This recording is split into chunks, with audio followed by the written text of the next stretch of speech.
কাফেররা দেখে কোনোভাবে আল্লাহর নবীকে ঠেকাতে পারে না। শেষ পর্যন্ত তারা খাত্তাবের ছেলে ওমরের বাড়িতে গেছে বিশাল বাহিনী নিয়ে। আবু জেহেল, আবু লাহাব, উতবা, শাইবা, ওলীদ ইবনে মুগীরারা খাত্তাবের ছেলে ওমরের বাড়িতে গেছে। যে বলে, ওমর শোনো শোনো, তুমি হলো আমাদের সবচেয়ে বড় নেতা, তুমি হলো শক্তিশালী সাহসী যুবক, আমরা তোমার কাছে একটা বিপদে পড়ে এসেছি। ওমর বলে, কি বিপদ বলো? বলে, এই মুহাম্মদ আমাদের বিরুদ্ধে অপপ্রচার করে, এই মুহাম্মদ বানায়া বানায়া কবিতা বলে সেটাকে কোরআন বলে চালায় দেয়। ওমর বলো, আমরা তো মুহাম্মদের এই কর্মকাণ্ড মেনে নিতে পারি না। বলেন নাউজুবিল্লাহ। ওমর ছিলেন বুদ্ধিমান, জ্ঞানী। ওমর ছিলেন, এ কারণে একটা প্রবাদ বাক্য আছে, মূর্খ বন্ধুর চেয়ে জ্ঞানী শিক্ষিত শত্রুও ভালো। আবু জেহেল আগে ছিল শিক্ষিত, এখন হয়ে গেছে মূর্খ। কারণ ছিলেন আবাল হেকাম, হেকমতের অধিকারী, জ্ঞানের বাবা, এখন হয়ে গেছেন মূর্খের বাবা আবু জেহেল। এই মূর্খ শয়তান আয়েশা বলে, ওমর শোনো, মুহাম্মদ খুব ডিস্টার্ব করতেছি, মুহাম্মদকে তোমাকে ছাড়া কেউ দমাতে পারবে না, তোমাকে ছাড়া কেউ দমাতে পারবে না। ওমর বলে, বলো কি করা যায়? বলে, মুহাম্মদরে সাইজ করো। নাউজুবিল্লাহ বলবেন না? আরে আল্লাহ নবীকে সাইজ করবে পৃথিবীতে এমন কারো ক্ষমতা আছে নাকি? শক্তি আছে নাকি? এই কোরআন তো কারো বানানো কোরআন না, এই কোরআন তো আল্লাহর জবানের কালাম। যে কোরআনের বিরুদ্ধে কথা বলে সে আল্লাহর বিরুদ্ধে কথা বলে। আর আল্লাহর জমিনে আল্লাহর নেয়ামত খায়া যে আল্লাহর কোরআনের বিরুদ্ধে কথা বলে, তার অপমান ছাড়া, লাঞ্ছনা ছাড়া কোনো উপায় নাই। আছে? এবার ওমর বলে, বলো আমি কি করতে পারি? আবু জেহেল বলে, ডাইরেক্ট অ্যাকশন, মুহাম্মদরে শেষ করে দাও। আরো জোরে বলেন নাউজুবিল্লাহ। মুহাম্মদরে মক্কা থেকে বের করে দাও। ওমর বলে, ঠিক আছে, নেতা দায়িত্ব দিছেন, আমি চিন্তা ভাবনা করি কি করা যায়। হেদায়েতের মালিক কি? হেদায়েতের মালিক আল্লাহ, হেদায়েতের মালিক আল্লাহ। হযরত ওমর বলে, ঠিক আছে, আমি চিন্তা করে দেখি মুহাম্মদকে কি করা যায়।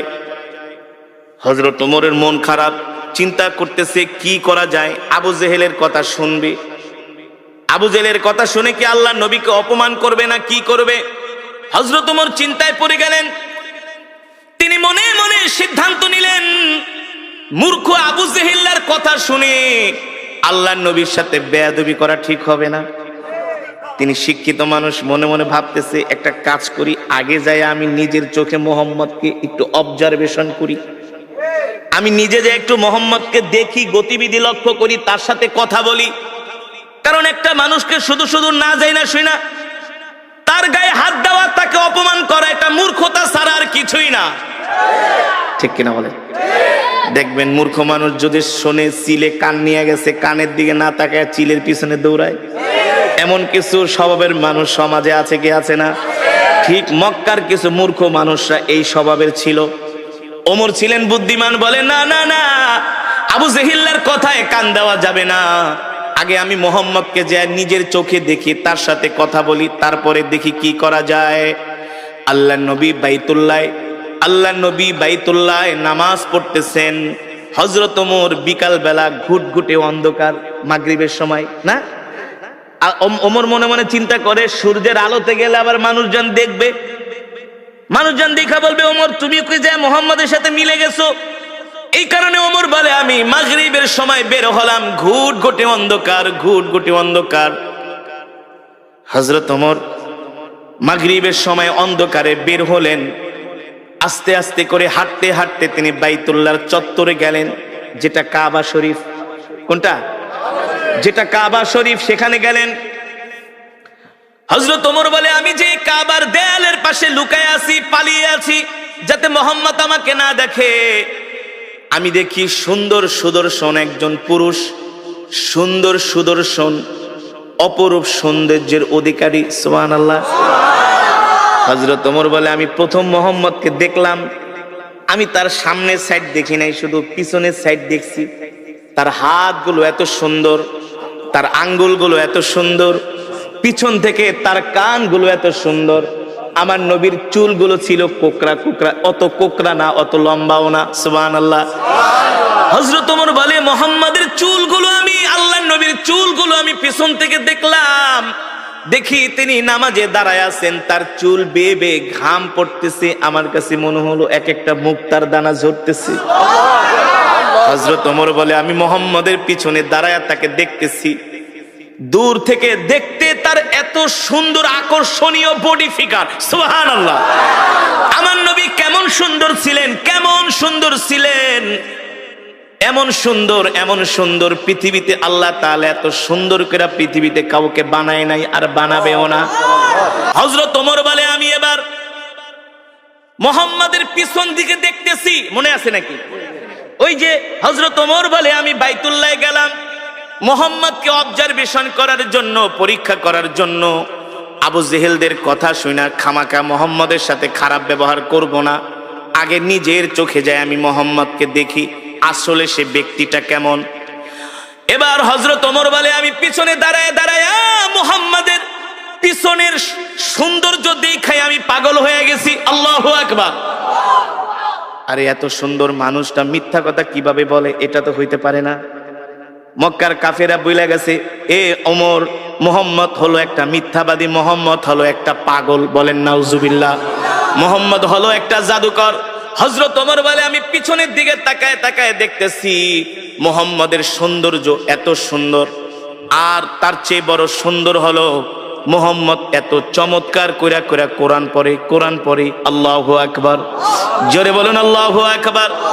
আল্লাহর নবী কোরআন পড়তেছেন, হযরত ওমর পিছনে দাঁড়ায় দাঁড়ায় শুনতেছে, আর মনে মনে ভাবে মক্কার কাফেররা তো আমাকে ঠিকই বলছে, মনে হয় এই লোকটা বানায় বানায় কবিতা বলে, নালে এত সুন্দর ছন্দে ছন্দে কিভাবে সে মিলায় মিলায় বলে। আল্লাহু আকবার।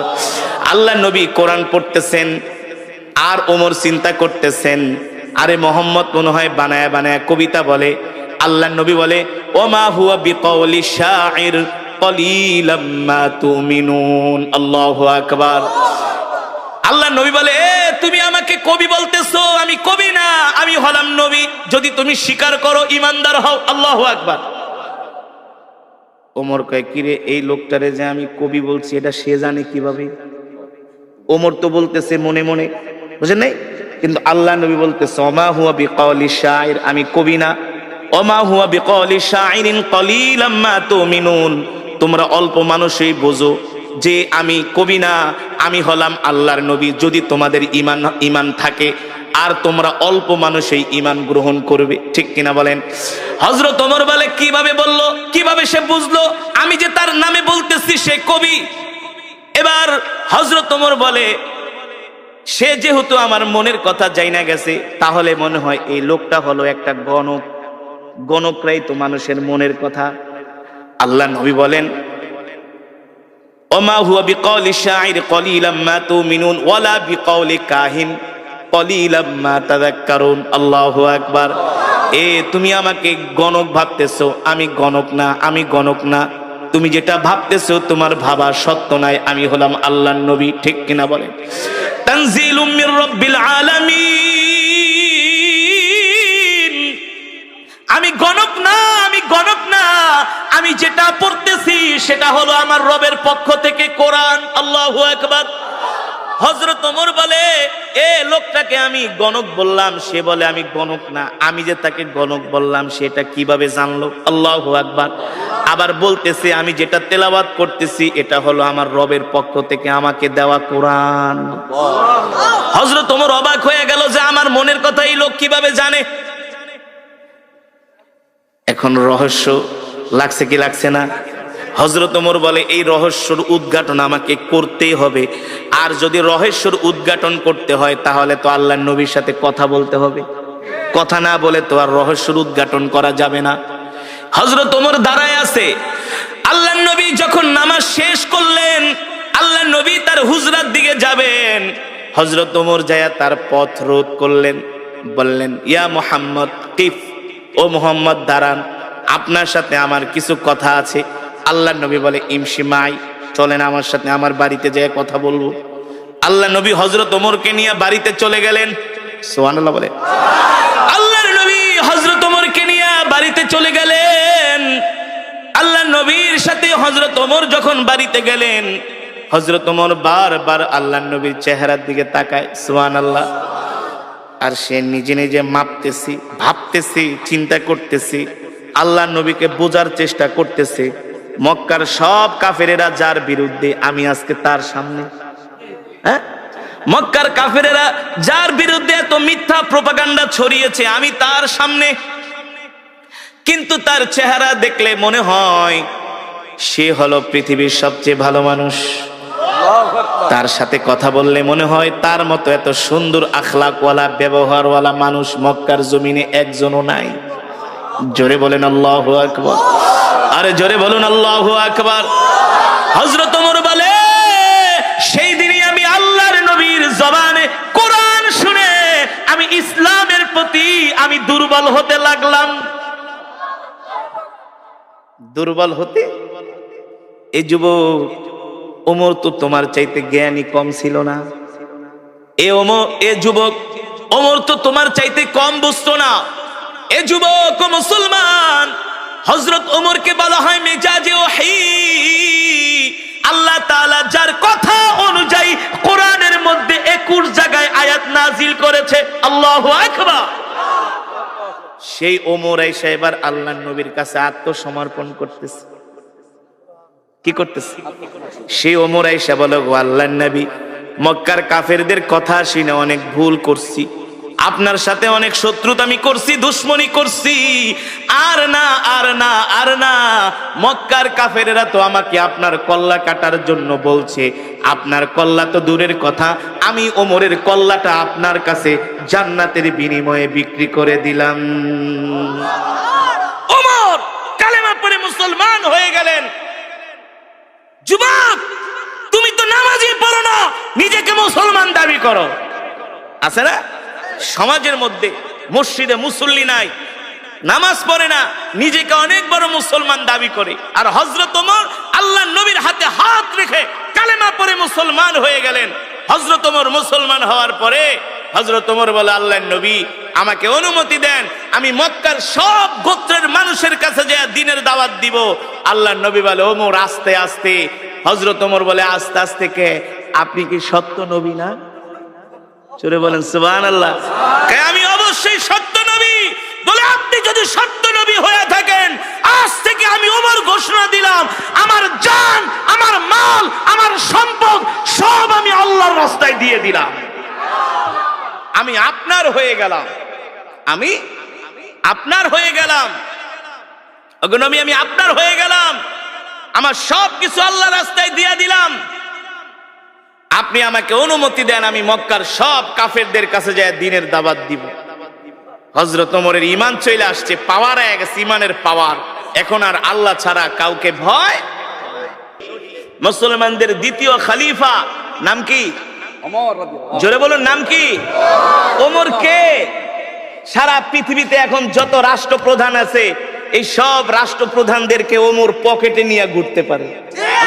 সারা পৃথিবীর রাষ্ট্রপ্রধানদের মাথায় যে ঘিলু আছে, এই ঘিলু ওমরের বাম আঙ্গুলের ভিতরে ছিল। সারা পৃথিবীতে যত আধুনিক রূপকার যা হয়েছে, রাস্তাঘাট, কালভার্ট, ব্রিজ, সারা পৃথিবীকে আজকে যেভাবে সাজানো হয়েছে, সব হযরত ওমরের পরিকল্পনা। জানেন, এই যে নাইট ঘাটের যে প্রচলন, খাল খনন করার যে প্রচলন, তারপরে আপনার সেনাবাহিনী গঠন করার যে প্রচলন, দেশের সীমান্ত পাহারা দেওয়ার যে বিএসএফ, বিডিআর, যে সীমান্তের অতন্দ্র প্রহরী, এই সব কিছু গঠন করেছিলেন হযরতে ওমর। সব করেছিলেন মোল্লারা। কারা কারা কারা কারা? মোল্লারা। হ্যাঁ, হযরত ওমর কে? তিনি খাত্তাবের ছেলে ওমর। তোমার মতো আমার মতোই ছোটখাটো নেতা না। ওমরকে দেখলে ইবলিস শয়তান পর্যন্ত ভয় পাইত। এই ওমর কে? যাকে বলা হয় মেজাজে ওহী, যাকে বলা হয় মেজাজে ওহী, এই ওমর কে? আল্লাহু আকবার। এখনো কালেমা পড়ে মুসলমান হয় নাই। ওমর ছিল আল্লাহর নবীর সবচেয়ে বড় দুশমন। সবচেয়ে বড় কি? মক্কার আবু জেহেল এসে ওমরকে খেপায় দিছে, ওমর তোমার মতো একটা সাহসী যুবক থাকতে মুহাম্মদ আমগো ধর্মের 12টা বাজায় ফেলাইতেছে। তুমি খাত্তাবের ছেলে ওমর, তোমার রক্তের দাম আছে, তোমার বংশের দাম আছে। মুহাম্মদের মতো একটা গরিব মানুষ, যার আশেপাশে কেউ নাই, সেই শুধু একটা কোরআন দিয়া পুরা মক্কাটারে জ্বালায় ফেলাইতেছে। এটা ওদের ভাষা, ওদের ভাষা। মোহাম্মদ রে থামাও, মোহাম্মদ রে দমাও, মোহাম্মদকে সামনে বাড়াইতে দিও না। আমরা এত বড় বড় নেতা থাকতে মোহাম্মদ আমাদের সামনে এসে আমাদের ধর্মের নামে এসে অপপ্রচার করে যায়, এটা ওদের ভাষা। আসলে তো অপপ্রচার না, আল্লাহর নবী তো কোরআনের প্রচার করে, ঠিক কিনা বলেন? আল্লাহর নবী বলছেন, আল্লাহ তাআলা বলছে, হাবিব ইয়া আইয়ুহার রাসূল বাল্লিগ মা উনজিলা ইলাইকা মির রাব্বিক ওয়া ইল্লাম তাফআল ফামা বাল্লাগতা রিসালাতা। বাংলাদেশের কিছু মানুষ মনে করে শুধু ওয়াজ করা হুজুরদেরই দায়িত্ব। কিছু মানুষ মনে করে না যে ধর্মের কথা শুধু হুজুররা বলবে, না, ধর্মের কথা শুধু হুজুররা বলবে না। ইসলাম ধর্মটা আল্লাহর কাছ থেকে হুজুররা লিস্ট নেয় নাই।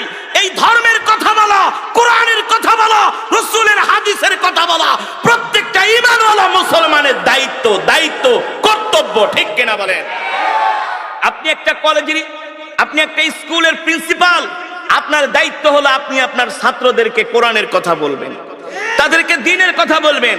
আপনি একটা কলেজের অধ্যাপক, আপনি একটা কলেজের ভিসি, আপনি একটা ভার্সিটির ভিসি, আপনার দায়িত্ব হলো আপনি আপনার ছাত্রদেরকে দ্বীনের কথাগুলো বলবেন।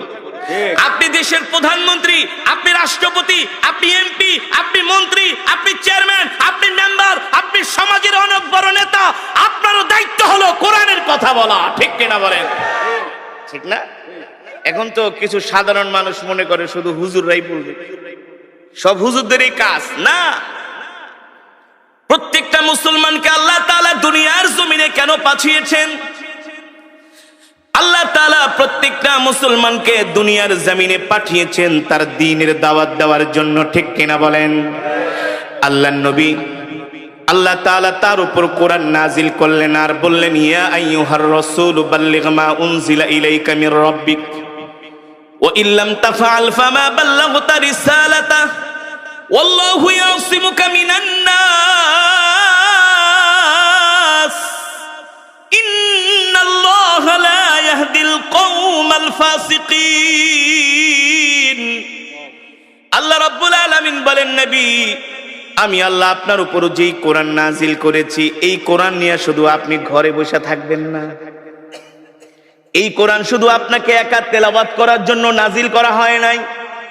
এই কোরআন শুধু বাবা মারা যাবে 40 দিন পরে 10 জন ইমাম দাওয়াত দিয়া গরু কেটে 40টা খাওয়াবে আর খতম পড়াবে, এই কারণে আল্লাহ কোরআন দেয় নাই। বছরে 1 মাস শুধু রমজান মাসে খতমে তারাবি পড়বেন আর হুজুরদেরকে দাওয়াত দিয়ে 1 খতম কোরআন পড়াইবেন। আল্লাহ শুধু এই কারণে কোরআন দেয় নাই। এই কোরআন এত সস্তা কোরআন না, এই কোরআন এত সস্তা জিনিস না। পৃথিবীর ইহুদি খ্রিস্টানরা সব কিতাবের মধ্যে তারা 2 নাম্বারই করেছে, হাত দিয়েছে, কিন্তু আল্লাহর কোরআনে এখনো হাত দিতে পারে নাই। কথা বলেন না কেন? তা বোঝেন না কেন? এটা এত সস্তা কোরআন না যে কোরআনের তেলাওয়াত শুনলে পাথরের মতো হৃদয়টা মোমের মতো গলে যায়, ঠিক না? আল্লাহ তাআলা বলে, হাবিব, আপনাকে যে কোরআন দেওয়া হয়েছে, এই কোরআন দিয়ে আপনি মক্কার জমিনে কাফেরদেরকে দাওয়াত দেন। এই কথা শুধু আল্লাহ তাআলা তার নবীকে একা বলেন নাই, এই কথা আমাকেও বলা হয়েছে, আপনাকেও বলা হয়েছে। এই মাহফিলে যত যুবক আছেন সবার উপরে এই কোরআনের দাওয়াত দেওয়ার দায়িত্ব একা শুধু আমার উপরে না, শুধু আলেমদের উপরে না, প্রত্যেকটা কলেজ, ইউনিভার্সিটি, স্কুল থেকে শুরু করে যত সরকারি কর্মকর্তা আছে, বেসরকারি কর্মকর্তা আছে, সবার দায়িত্ব হলো আল্লাহর কোরআনের কথা বলা, আল্লাহর কোরআনের দাওয়াত দেওয়া, ঠিক কিনা বলেন? আল্লাহ তাআলা তার হাবিবকে ডাক দিয়ে বলে, হাবিব, আপনি কোরআনের কথা বলে যান। আল্লাহর নবী আল্লাহর নির্দেশ পায়া ঘরে বসে থাকেন নাই, কোরআনের দাওয়াত দেওয়ার জন্য ঘর থেকে বের হয়ে গেছি। আল্লাহর নবী আবু জেহেলকে ডাক দিয়া বলে, চাচা, আমি আল্লাহর নবী, আল্লাহ আমাকে হেদায়েত দিয়ে মক্কার জমিনে পাঠাইছে। ও আবু জেহেল, চাচা, আপনি কালেমা পড়া মুসলমান হয়ে যান। আবু জেহেল বলে, মোহাম্মদ, তুমি নিজে বানায় বানায় কবিতা বলো আর কোরআন বইলা চালায় দাও, তোমার মতো মিথ্যাবাদীকে আমি নবী মানতে পারবো না। বলেন নাউজুবিল্লাহ। আমার নবী না ছিলেন চিকন, না ছিলেন মোটা, স্লিম, স্মার্ট, সুদর্শন। এখন তো যুবকরা জিম করে, বডি বিল্ড আপ করে। কি করে? জিম করে, জিম।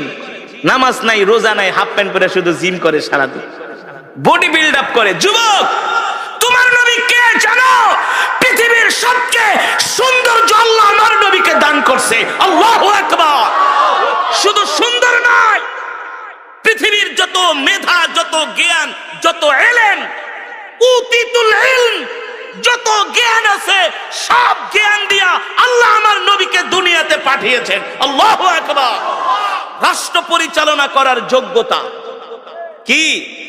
রাষ্ট্র পরিচালনা করার যোগ্যতা, ময়দানে যুদ্ধ করার দক্ষতা আমার নবীর যেমন ছিল, পৃথিবীর এমন কোন যোদ্ধা, এমন কোন রাষ্ট্রপ্রধান আজ পর্যন্ত আসে নাই, আসবেও না। সব দিকে আমার নবী ছিলেন 100-তে 100। জোরে বলেন সুবহানাল্লাহ। এই কারণেই আম্মা জান আয়েশা বলেছেন, মিশরের রমণীরা, মিশরের প্রেসিডেন্টের স্ত্রী, আজিজ মিস্ত্রির স্ত্রী জুলাইখা রানিং প্রেসিডেন্ট মিশরে। কোথায়? পয়গম্বর ইউসুফ আলাইহিস সালামের চেহারা দেখা পয়গম্বরের জন্য পাগল হয়ে গেছে, পাগল হয়ে গেছে। আমি যখন মিশরে পড়াশোনা করতাম, আমি মাঝে মাঝে কায়রোতে যেতাম, কায়রোর বাজারে। তো মাঝে মাঝে কায়রোতে যাওয়ার পরে এত সুন্দর মিশরের পুরুষগুলো, সব এক সাইজ। কয় সাইজ? দেখতে যেমন একেবারে এক সাইজ, এমন সুন্দর, এমন সুদর্শন, যেটা ভাষায় প্রকাশ করার মতো না। তো পুরুষের সৌন্দর্য যদি এমন হয়, তো রমণীরা কেমন হইতে পারে? এবার চিন্তা করেন তো, জুলাইখা কেমন সুন্দর। সে পয়গম্বর ইউসুফের চেহারা দেখে পাগল হয়ে গেছে। জুলাইখার বান্ধবীরা চিঠি লেখছে, এ জুলাইখা, কার জন্য পাগল হলি? তুই একটা প্রেসিডেন্টের স্ত্রী হইয়া সাধারণ একটা গোলামের জন্য পাগল হয়ে গেছস।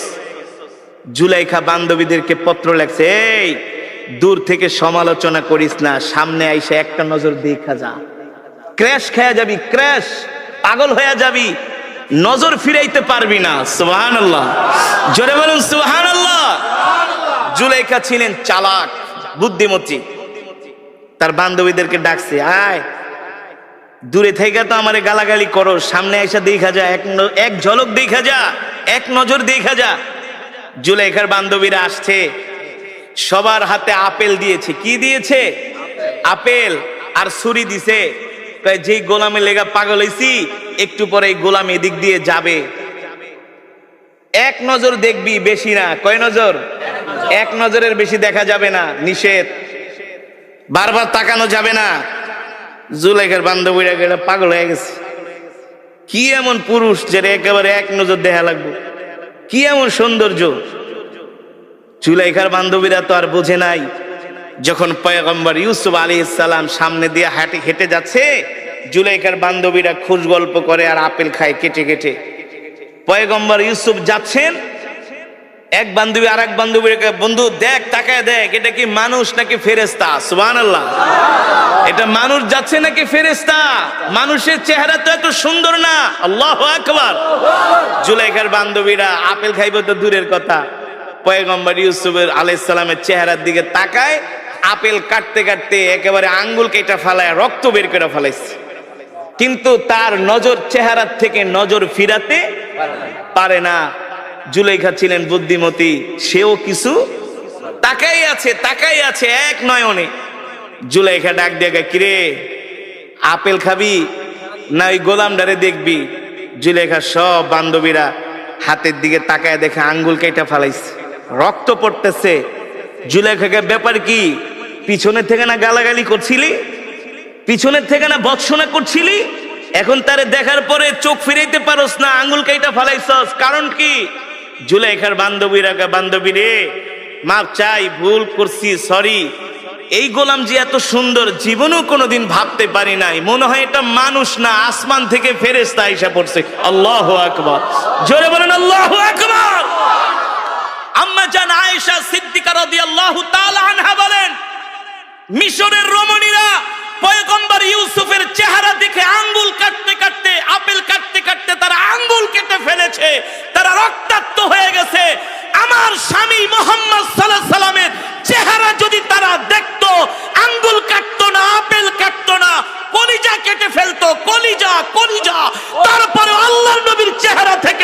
নজর ফিরাতে পারতো না। আল্লাহু আকবার। এমন সুন্দর চেহারা আল্লাহ আমার নবীকে দান করছে। আমার নবী যেটা করছেন সেটাই ফ্যাশন। সেটাই কি ফ্যাশন।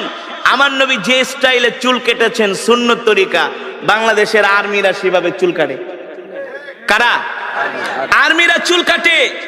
আমি মিশরে গিয়ে থাইল্যান্ডে গিয়েছিলাম একটা প্রোগ্রামে। থাইল্যান্ডের রাজধানী ইয়ালা থেকে 800 কিলোমিটার দূরে, যেখানে 75% মুসলমান। প্রতি মহরম মাসে সেখানে একটা প্রোগ্রাম হয়। সারা পৃথিবী থেকে তারা আন্তর্জাতিক যারা কারি সাহেব আছে তাদেরকে দাওয়াত দিয়ে দিয়ে তারা মহরম মাস 10 তারিখ আছে না, তারা প্রোগ্রাম করে। সেই থাইল্যান্ডের মুসলমানরা প্রত্যেকটা থাই মুসলিম ছেলেদের চুল দেখি ছোট ছোট। আর যখন ব্যাংককে আসি এক একটার চুলে দেখি ডেঙ্গুরের বাসা, বল্লার বাসা, পাখির বাসা, হ্যাঁ, হনুমানের মতো দেখা যায়।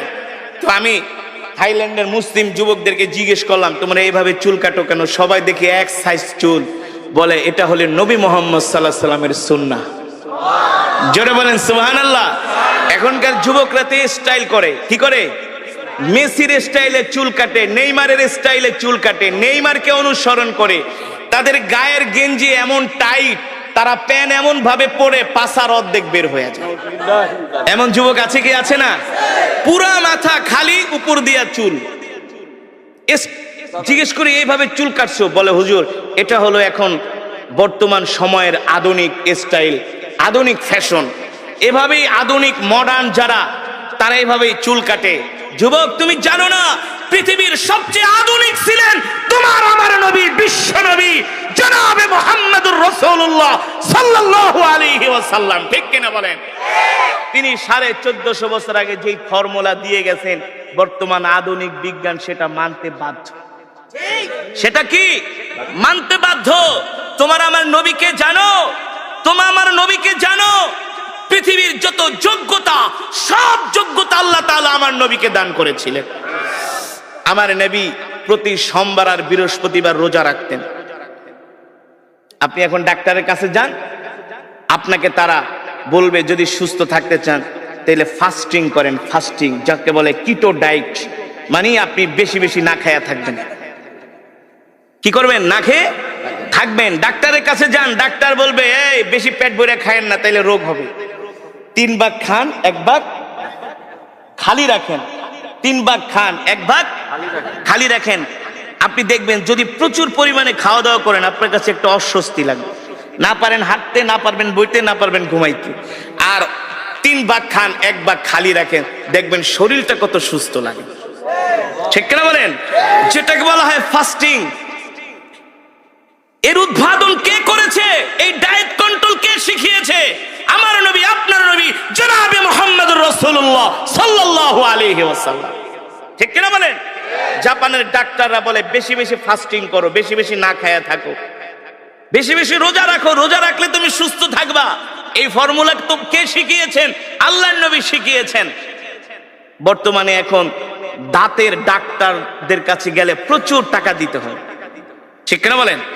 প্রচুর টাকা দিতে হয়। আমি থাইল্যান্ডে গিয়েছি, ব্যাংককে একটা ডক্টরের কাছে। তিনি আমার দাঁতগুলো চেক করলেন। থাইল্যান্ডের রাজধানী ব্যাংকক, একেবারে ব্যাংককের পাশেই সুকুম্বিত একটা জায়গা আছে সেখানে। আর থাইল্যান্ড হলো পৃথিবীর সবচেয়ে চিকিৎসার দিক থেকে বর্তমানে 5 নম্বরে আছে পুরা পৃথিবীতে, অল পৃথিবীতে, স্বাস্থ্যের দিক থেকে, চিকিৎসার দিক থেকে। তো আমাকে এক ভক্ত বলে, হুজুর থাইল্যান্ডে আইছেন, আমাদের দেশের শিল্পপতিরা তো আসে থাইল্যান্ডে ডাক্তার দেখাইতে, তা আপনি যেহেতু আইছেন একটু ডাক্তার দেখাইবেন নাকি? আমি বলি ভাই এত টাকা পয়সা তো আমার নাই। টাকা চিন্তা করেন কে, সব আমি দিব, আপনি শুধু ডাক্তার দেখান। আমি যে মসজিদের জুমা পড়ে গাজীপুর শ্রীপুর একটা মসজিদ, আমার মসজিদের যিনি সভাপতি হাজার হাজার কোটি টাকার মালিক, তো সে শুনছে আমি থাইল্যান্ডে গেছি। হুজুর আপনি যতদিন থাকেন থাইল্যান্ডে আমার হোটেল আছে, আপনার জন্য হোটেল ভাড়া, খাওয়া দাওয়া সব ফ্রি।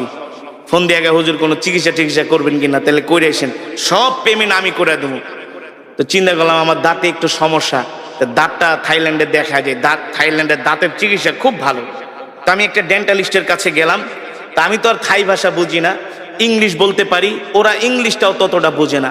কিন্তু প্রত্যেকটা ভালো ভালো হসপিটালে এক এক দেশের ভাষা ট্রান্সলেট করার জন্য এক এক দেশের লোক থাকে। যেমন আমাদের অনেক বাঙালি থাইল্যান্ডের হসপিটালে আছে, আমি যেটা বাংলায় বলবো সে সেটা ডক্টরকে থাই ভাষায় অথবা ইংলিশ ভাষায় তাকে বুঝিয়ে দিবে। তো তিনি আমার দাঁত দেখা চেক করলেন, এক্স রে করলেন। এক্স রে করার পরে ডাক্তার বলতেছে, তোমার ওই বাঙালিকে ডাক দিয়া কয়ে, এটা কেঠার তোদের দেশের? উনি বলতেছেন উনি হচ্ছে রিলিজিয়ান পার্সন, অর্থাৎ আমাদের ধর্মগুরু। মানে আমরা বলি না হুজুর, ইংলিশে বলে যে রিলিজিয়ান পার্সন, ধর্মগুরু, ধর্ম চর্চা করে, ওনাকে যেভাবে হোক বুঝাচ্ছে। পরে বলতেছে যে ওর দাঁত তো কোনো সমস্যা নেই, খুব ভালো আছে। পরে ডাক্তারটা বলল কি যে আচ্ছা আমি বুঝলাম না, তোমাদের যত মুসলমান আমার কাছে আসে, যত পেশেন্ট যাদের দাড়ি আছে, টুপি আছে, এমন যাদেরকে আমি আজ পর্যন্ত দাঁত চেক করছি, 100-র মধ্যে বলে আমি 90টাই ভালো পাইছি, 90টারই ভালো পাইছি। তো সে আমাকে হাসে হাসে একে, হুজুর একটা মজার ঘটনা ঘটছে। কি বলে? ডাক্তার আপনার দাঁতটা চেক আপ করে বলতেছে আপনার দাঁত খুব ভালো আছে। বলে আপনাদের মতো মানুষদের নাকি দাঁত যত চেক করে, থাইল্যান্ড মুসলিম হোক, থাইল্যান্ডের হুজুর যারা আছে সবার, বলে সবার দাঁত ভালো, কারণটা কি? পরে আমি বলি ভাই এর রহস্য হলো আমি প্রতিদিন 5 ওয়াক্ত নামাজে 5 বার, কয়বার? 5 বার মেসওয়াক করি। যখন থেকে রসুলের হাদিস পড়েছি, যখন থেকে বুঝ হয়েছে, তখন থেকে এই মেসওয়াক ছেড়ে দেই নাই। রসুলের হাদিস, আপনি যদি এই মেসওয়াক করেন আপনার পেটের কোনো রোগ থাকবে না, লিভারের কোনো রোগ থাকবে না, স্টোমাকে আপনার কোনো রোগ থাকবে না। মেসওয়াক করার কারণে আপনার লিভার, আপনার পিত্ত, আপনার পেটের মধ্যে আরো যত মেশিন আছে, পার্টস আছে, এই মেসওয়াক করার কারণে আল্লাহ তাআলা আপনার পেটটাকে ভালো রাখবেন, সুস্থ রাখবেন। মোট কথা আপনার পেটের কোনো রোগ হবে না। এটা হলো দুনিয়ার উপকার। আখেরাতের উপকার কি? যে মেসওয়াক করবে আল্লাহ তাআলা ইন্তেকালের সাথে সাথে তাকে বিনা হিসাবে জান্নাত দিয়ে দিবে। এই মেসওয়াক করার 70টার উপরে উপকার আছে। মেসওয়াকের 70টার উপরে উপকারিতা, 70টা এই মেসওয়াক আল্লাহর নবী কয় আমি যেভাবে মেসওয়াক করি, আমার সাহাবীরা যেভাবে মেসওয়াক করতেছে না, আল্লাহ তাআলা মেসওয়াক করা আমার উম্মতের উপর ফরজ করে দেয়। বুঝতে পেরেছেন? এই কথাগুলো কেন বললাম? এই কথাগুলো বলার কারণ হলো আজকে আমরা পৃথিবীর জমিনে অনেক হীনমন্যতায় ভুগি, হতাশায় ভুগি যে আমরা মুসলমানরা শেষ হয়ে গেছি। আল্লাহর নবী বলে না না না, ও উম্মত তোমরা আমাকে অনুসরণ করো, অনুকরণ করো। আমি নবী হলাম তোমাদের জন্য আদর্শ, তোমরা আমাদের আদর্শে আদর্শবান হও। তোমরা আমার সুন্নতগুলো মানো, তোমরা আমার সুন্নতগুলো চর্চা করো। তোমাদের ঘরের মধ্যে, সমাজের মধ্যে আমার সুন্নতগুলো তোমরা জিন্দা করে দাও, দেখবা তোমাদের ঘরগুলো জান্নাতের টুকরায় পরিণত হয়ে গেছে। ঠিক কিনা বলেন? পায় না। আজকে তো আমরা গরু খাওয়া মুসলমানে পরিণত হয়ে গেছি। আমরা নিজেকে মুসলমান দাবি করি, অথচ আল্লাহর কোরআন আমরা পড়তে জানি না। আমরা নিজেকে মুসলমান দাবি করি, কোরআন বিশুদ্ধভাবে তেলাওয়াত করতে জানি না। অথচ তলাবুল ইলমি ফরিদাতুন আলা কুল্লি মুসলিম, প্রত্যেকটা মুসলমানের উপরে কোরআন শিক্ষা করা হলো ফরজ। এই কোরআনের তেলাওয়াত শুনে ওমর কালেমা পড়ে মুসলমান হয়ে গেছে। বলে আমি যেই দিন আল্লাহর নবীর জবানে বাইতুল্লাহ কোরআন শুনেছি, সেই দিন থেকে আমি ইসলামের প্রতি দুর্বল হয়ে গেছি। ইসলাম আমার হৃদয় জয় করেছে এই কোরআনের তেলাওয়াত শুনে। সেই কোরআনই তো আমি আপনাদের সামনে তেলাওয়াত করলাম। দুঃখের বিষয় আমাদের সমাজের মেজরিটি পার্সেন্ট মানুষ কোরআন পড়তে জানে না। 60-70 বছর হয়ে গেছে, 10টা সূরা মুখস্থ করতে পারে না। ঠিক কিনা বলুন? বিশুদ্ধভাবে পড়তে পারে না। অথচ আমরা নিজেকে অনেক বড় ইমানদার দাবি করি, অনেক বড় ইমানওয়ালা দাবি করি। নামাজ ভঙ্গের কারণ 19টি। কয়টি? তার মধ্যে একটা অন্যতম কারণ হলো নামাজে অশুদ্ধ পড়া। নামাজে অশুদ্ধ পড়া।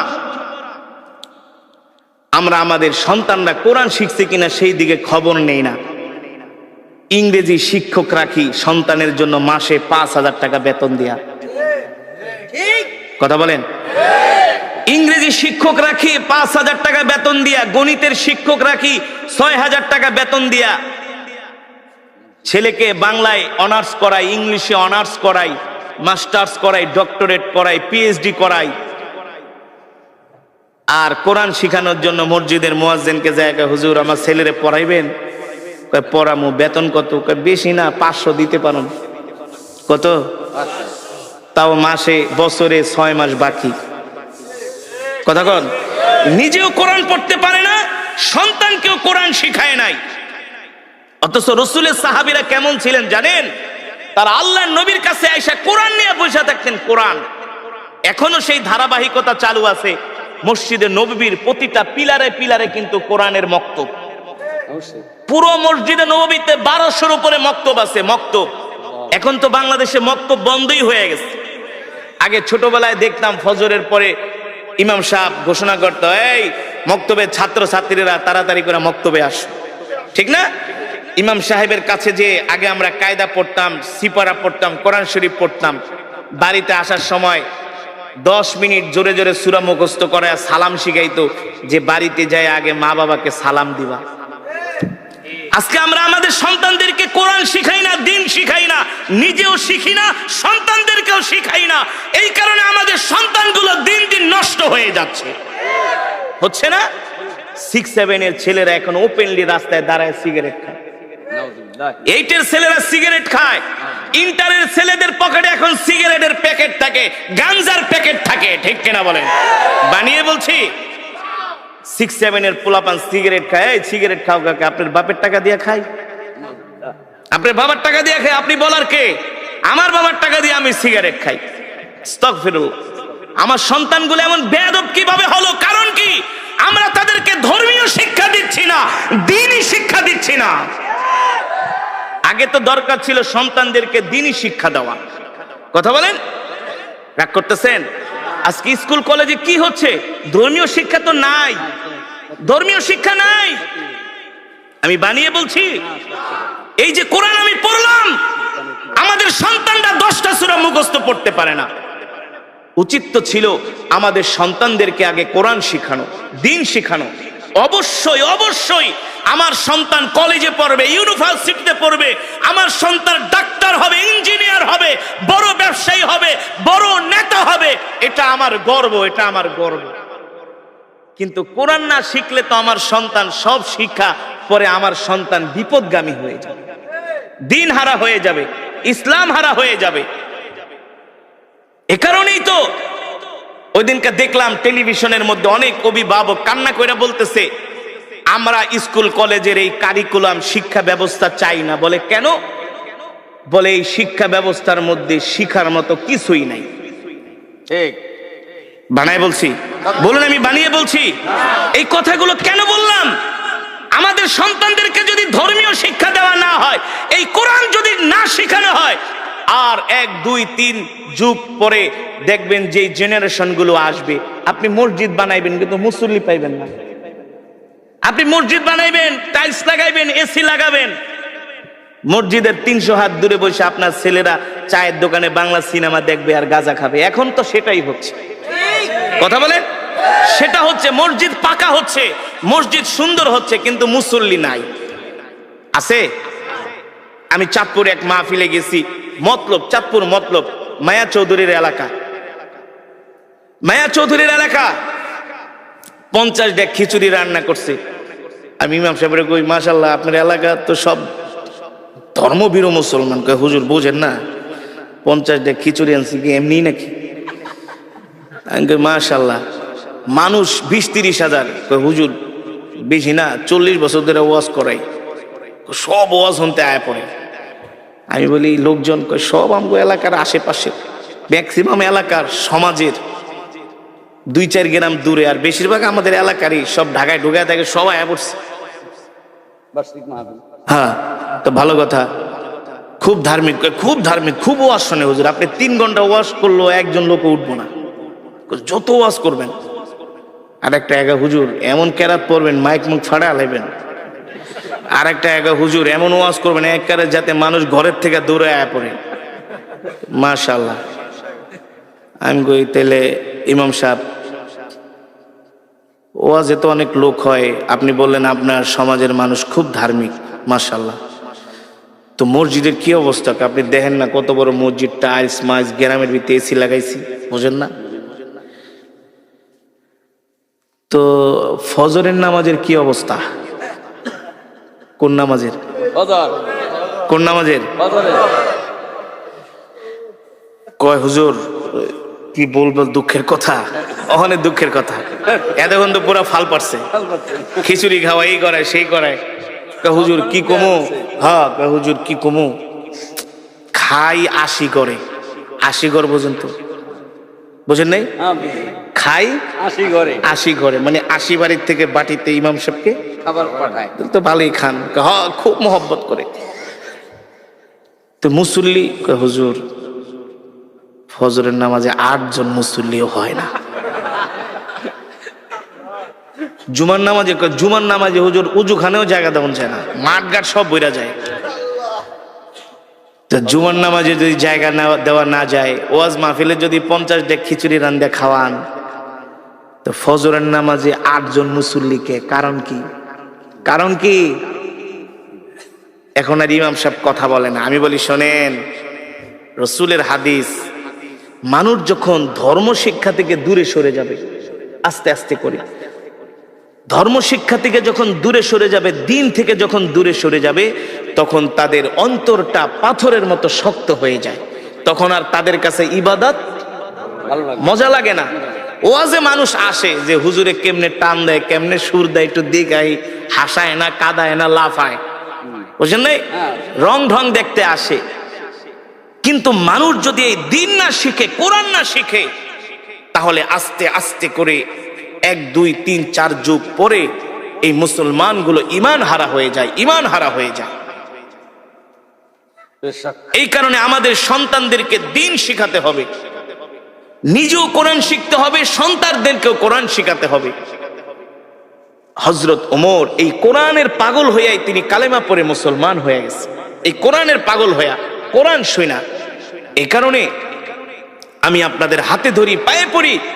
আজকে আমাদের স্কুল কলেজের সন্তানগুলো নষ্ট হয়ে যাচ্ছে, কারণ ধর্মীয় শিক্ষা তাদের মাঝে নাই।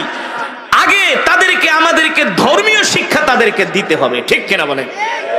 1 2 বছর 3 বছর আগে তাদেরকে কোরআন শিখাতে হবে, দিন শিখাতে হবে, আদব কায়দা শিখাতে হবে, ভদ্রতা শিখাতে হবে, সভ্যতা শিখাতে হবে। এগুলো ধর্ম শিক্ষা ছাড়া বিকল্প কোনো পথ।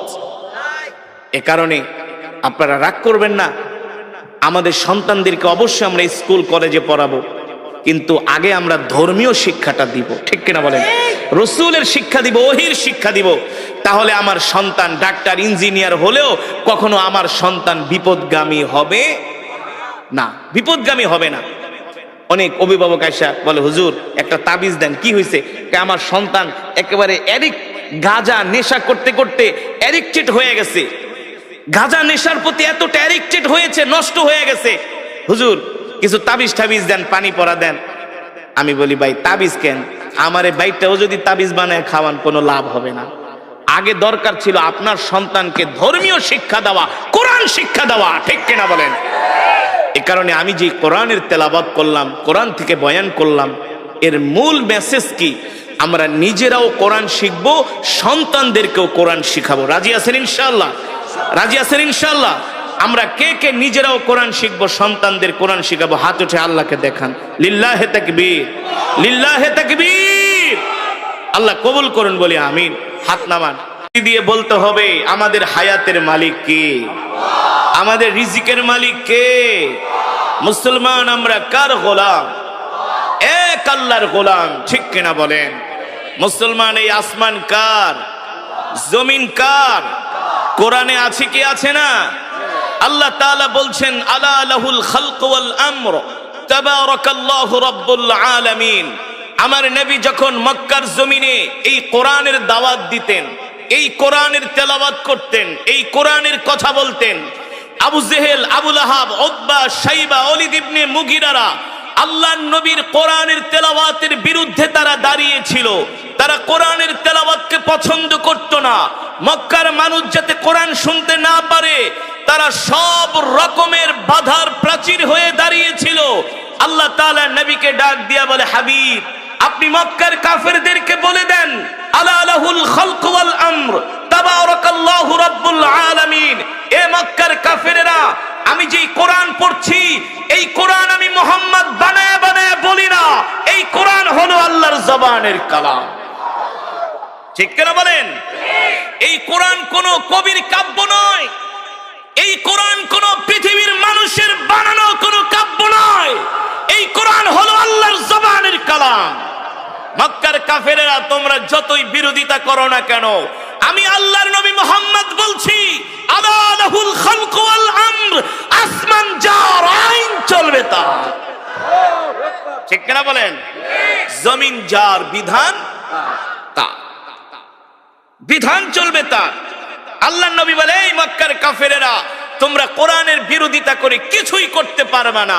ইন্না নাহনু নাযালনা যিকরা ওয়া ইন্না লাহু লাহাফিজুন। আল্লাহ তাআলা বলে, হাবিব, মক্কার কাফেরদেরকে বলে দেন, কোরআন আমার, আমি আপনার উপর কোরআন নাজিল করেছি, আর এই কোরআন হেফাজত করার দায়িত্ব আমি আল্লাহ আমার নিজ হাতে গ্রহণ করেছি। আল্লাহু আকবার। মুসলমান, কোরআনের বিরুদ্ধে কত ষড়যন্ত্র হয়েছে আজ পর্যন্ত। কোরআনের একটা নক্তা জের জবর পেশের মধ্যে কেউ পরিবর্তন করতে পারে নাই। পেরেছে বলুন? যেমন কোরআন তেমন আছে তেমনই থাকবে। এই কোরআনের নক্তা জের জবর পেশের মধ্যে কেউ পরিবর্তন করতে পারবে না। আর কোরআনের সুর হলো পৃথিবীর শ্রেষ্ঠ সুর। ঠিক কিনা বলেন? কত গান মার্কেটে আসে না? কাইটা যায়, সিরা যায়, ফাইটা যায়, লয়া যায়, নাকি? কত নতুন নতুন গানের সুর আসে। যুবকরা নতুন নতুন শুই না এক একটা মাতাল হয়ে যায়। গানের সুর শুই না একেবারে খাম্বা ধরে দাঁড়ায় থাকে। 1 মাস 2 মাস গেলে ওই সুর, ওই গান মার্কেট আউট হয়ে যায়। ওই সুর আর কেউ শুনতে চায় না। ঠিক কিনা বলেন? আমার কথা বাস্তব নাকি অবাস্তব? আচ্ছা বলুন, একটা গান কয় মিনিটের হয়? সর্বোচ্চ 5-7 মিনিট। কেউ যদি 5-7 মিনিটের বেশি গান গায়, যত ভালো সুর হোক, যত মিউজিক, যতই কিছু লাগাক না কেন, আধুনিক বাদ্যযন্ত্র, দৌড়ো বেটা, এত ঘ্যান ঘ্যান প্যান প্যানানি ভালো লাগে না, নতুন কিছু বের কর। ঠিক কিনা বলুন? আমি আপনাদের সামনে যে কোরআন পড়েছি, সূরাতুর রহমান, কেউ যদি এক গান বারবার গায়, এই এক গান ভালো লাগে না। আমি যে কোরআনের তেলাওয়াত করলাম সূরাতুর রহমান, আমি 5 মিনিট পড়ি নাই, 10 মিনিট পড়ে নেই, প্রায় 20 মিনিটের কাছাকাছি। কয় মিনিট? 22 মিনিট। তো কোন শিল্পী উঠে যদি 22 মিনিট কোন গান গায়, কোরে ধরে ঘাত ধরে তাড়াতাড়ি নামা।